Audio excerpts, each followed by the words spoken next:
सो हे hello guys, आज के video में आपको बताने वाला हूँ कि आप टीसीएस के लिए कौन से टॉपिक्स पर एप्टीट्यूड क्लियर कर सकते हैं जो कि टीसीएस पर टॉपिक पूछे जाते हैं एप्टीट्यूड के रिलेटेड। जैसे कि रीजनिंग भी हो सकता है, वर्बल पे कुछ क्वेश्चन भी हो सकते हैं।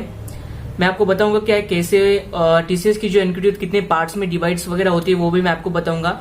मेरे सामने अभी पूरा डेटा है जहां पर आपको कैसे क्वेश्चंस पूछे जाएंगे, किस टॉपिक में पूछे जाएंगे, तो वो सब मैं आपको बताने वाला हूँ।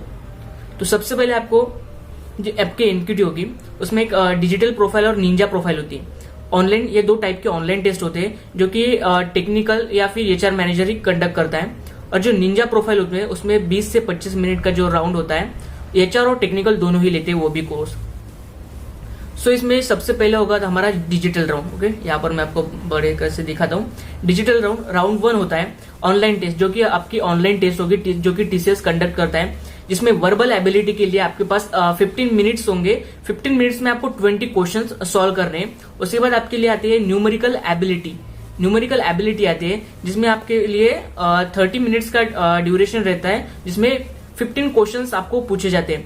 उसके बाद है रीजनिंग एबिलिटी में आपके लिए 30 क्वेश्चंस पूछे जाते हैं, जो कि 30 मिनट्स का ड्यूरेशन रहता है, जिसमें 15 क्वेश्चंस होते हैं। उसके बाद एक एडवांस लेवल का होता है जिसमें कोडिंग में 2 क्वेश्चंस होते हैं, जिसमें एक इजी लेवल का रहता है, एक मीडियम लेवल का और मॉडरेट लेवल का रहता है, जिसका ड्यूरेशन होता है लगभग 60 मिनट का उसका ड्यूरेशन होता है। उसमें 2 क्वेश्चंस पूछे जाते हैं और ऐसे 4 सेक्शन होता है। 4 सेक्शन में टोटल टाइम होता है 2 hours and 50 minutes plus 52 questions. ये पूरा यहाँ पर आपका पहला राउंड 1 में जो कि आपका ऑनलाइन टेस्ट होगा, ये आपका पहला राउंड है। और सेकंड राउंड जो होगा आपका इंटरव्यू का होगा। इंटरव्यू या तो एचआर मैनेजर भी ले सकते हैं, टेक्निकल मैनेजर, या 2 या 3 पर्सन आपका इंटरव्यू ले सकते हैं। मेजोरिटी में 2 ही होते हैं।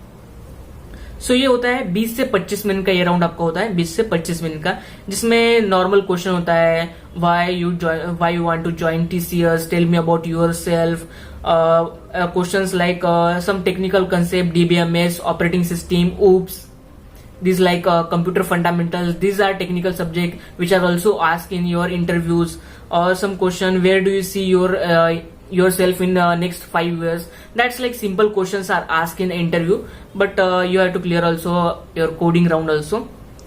सो मैं आपको बताना चाहूंगा कि कैसे कैसे क्वेश्चंस आपको एप्टीट्यूड में पूछे जाते हैं। जो आपका स्टार्टिंग का राउंड 1 का होता है ना, उसमें कैसे कैसे क्वेश्चंस पूछे जाते हैं। तो सबसे पहले आपको होता है न्यूमेरिकल एबिलिटी में टोटल 26 क्वेश्चन होते हैं। टोटल टाइम आपका 40 मिनट का होता है, जो मैंने स्टार्टिंग में मेंशन किया था वो टोटल। सबसे पहले मैंने 2 पार्ट्स में उनको डिवाइड किया है। ओके, आपको इन टॉपिक्स पर काफी अच्छी तरह से फोकस कर लेना है और इसकी वीडियोस आपको यूट्यूब पर काफी प्लेटफॉर्म्स पर मिल सकते हैं। जैसे कि इन टॉपिक्स के question feel free to learn एक यूट्यूब चैनल है, डियर सर भी यूट्यूब चैनल है, 5 मिनट इंजीनियरिंग एक यूट्यूब चैनल है, मैंने देखा है। मैं भी वहां से प्रिपेयर कर रहा हूँ। अभी मैं भी कैंपस के लिए प्रिपेयर कर रहा हूँ। अभी मेरा 3rd ईयर है, मेरी लैंग्वेजेस C+, और अभी मैं डेटा स्ट्रक्चर कर रहा हूँ, तो आपको वहां पर देखने को मिलेगी। तो मैं आपको टॉपिक्स बताता हूँ। सबसे पहले टॉपिक आपका क्लॉक्स एंड कैलेंडर्स। उसके बाद आपका आता है सीरीज एंड प्रोग्रेशन। उसके बाद इक्वेशंस, फिर एवरेज, फिर area and shapes and perimeter, numbers and decimal functions, number system, LCM and HCF, जो कि नॉर्मल से क्वेश्चन जो भी है, ये सभी आपके पैटर्न्स जो है ना, जो आपने प्रीवियस क्लासेस में पढ़े हैं, वो सभी इसमें है। नंबर सिस्टम हो गए, परसेंटेज कैसे निकालना है, alligation and mixtures, probability, ratio, proportion, reasoning के कुछ क्वेश्चन होते हैं, work time, geometry, divisibility, profit loss, ages, distance and time, ये सभी पार्ट्स यहाँ पर होते हैं। उसके बाद आपका आता है problem solving. Okay, problem solving है रीजनिंग टाइप भी आप बोल सकते हैं, रीजनिंग एबिलिटी, जिसके टोटल क्वेश्चन होते हैं 30 और टाइम ड्यूरेशन होता है आपको 50 मिनट्स का टाइम ड्यूरेशन होता है। ओके, इसमें क्या क्या इंपॉर्टेंट टॉपिक्स है। सबसे पहले आता है आपका ब्लड रिलेशन की, जैसे कि चाचा के, काका के, मामा के, वो क्या है वो पूछते हैं। ऐसे ब्लड रिलेशन रीजनिंग काफी सिंपल ये होते हैं। आपको ये ब्लड रिलेशन के मैंने जो टॉपिक किया, फील फ्री टू लर्न से आप कर सकते हैं। यहाँ पर उन्होंने कंसेप्ट काफी अच्छे तरीके से पढ़ा है, बाकी प्रैक्टिस तो आपको क्वेश्चन खुद से ही करना है। उसके बाद sitting arrangement, coding, decoding, data of sufficiency, data arrangement, distance and direction, statement and conclusion, data interpretation and syllogism.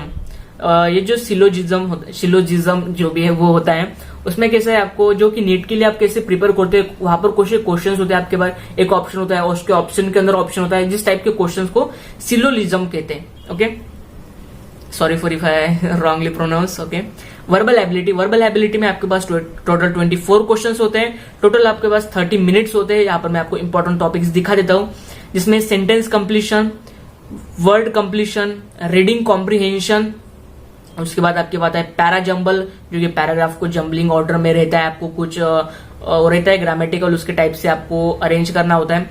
Para jumble रहता है, एरर डिटेक्शन, कुछ भी एरर वगैरह है वो डिटेक्ट करना होगा, कुछ sentence building, arrangement, idioms and phrases, ये सब भी पूछे जाते हैं। ये हो गया आपका। उसके बाद आपको फोर्थ टॉपिक्स में आपको पूछा जाता है प्रोग्रामिंग लॉजिक, जिसका टाइम होता है आपके पास 15 मिनट्स प्लस 10 क्वेश्चंस आपको पूछे जाते हैं।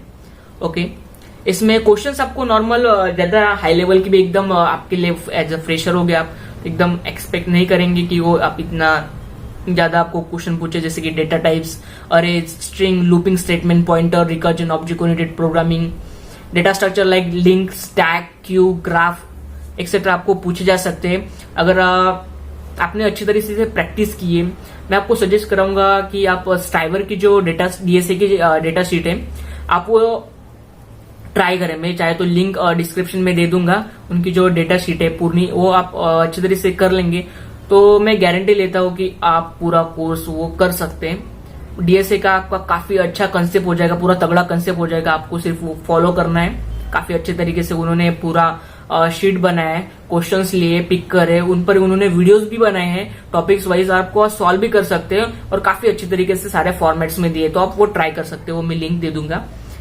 यहाँ पर फिर कोडिंग क्वेश्चंस होते हैं, ये आपके हो गए। और अलग दूसरे टॉपिक्स पर भी कोडिंग क्वेश्चन आप पूछ सकते हैं, जैसे 2 क्वेश्चंस होते हैं जिसका टोटल आपको टाइप करने पड़ते हैं क्वेश्चंस यहाँ पर आपको। ओके, वो तो वाइवा के टाइप हो गए। यहाँ पर आपको 2 क्वेश्चंस मिलेंगे, उसको आपको टाइप करना है। इस पे आधा घंटे तक आपको टाइम मिल सकता है, जो कि arrays, matrix, string, number series, function, इन पर हो सकता है। ओके, ये टॉपिक्स।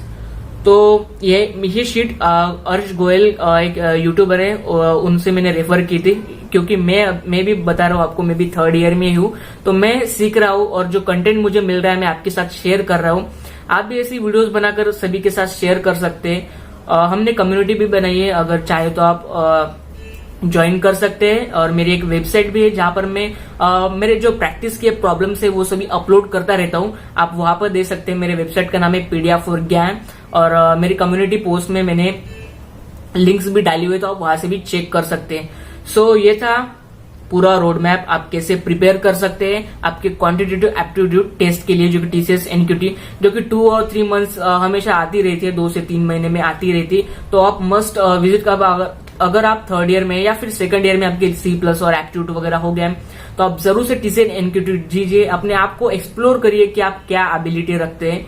सो ये सब आप कर सकते हैं। अगर आप 3rd ईयर स्टूडेंट है तो मैं कहना चाहूंगा कि जल्दी से अपनी लैंग्वेजेस कंप्लीट कीजिए, डेटा स्ट्रक्चर एल्गोरिथम कंप्लीट कीजिए, अच्छे प्रोजेक्ट्स करिए, फिर डायरेक्टली अपने एप्टीट्यूड के लिए मैं कहना चाहूंगा कि अगर आप अभी स्टार्टिंग में 3rd ईयर में, तो साथ साथ ही रखिए अपने एप्टीट्यूड को भी और अपने C+ और डीएसए की प्रैक्टिस को भी स्टार्ट कंटिन्यू रखिए, और फिर 2 या 3 महीने में आपकी आराम से टीसीएस एनक्यूटी क्लियर हो सकती है। उसके बाद इंटरव्यू में अगर आपका कोडिंग नॉलेज अच्छा है, आपकी स्किल काफी अच्छी डेवलप की है, तो आप इजीली क्रैक कर सकते हैं आपका कोडिंग राउंड। तो बस इतना ही आपको करना है। Best of luck. Thank you for watching this video. Happy coding.